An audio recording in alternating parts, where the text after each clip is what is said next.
చాలా చాలా entertainment programmes ఉన్నాయి.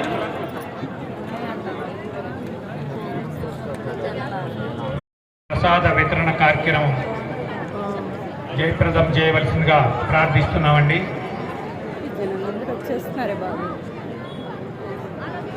యువత కూడా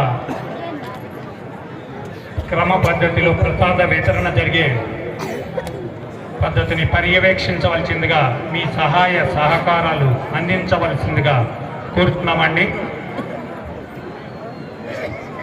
భరత్ గారు వేదిక పైన ఉన్న పెద్దలందరినీ శాల్వాతో సత్కరించి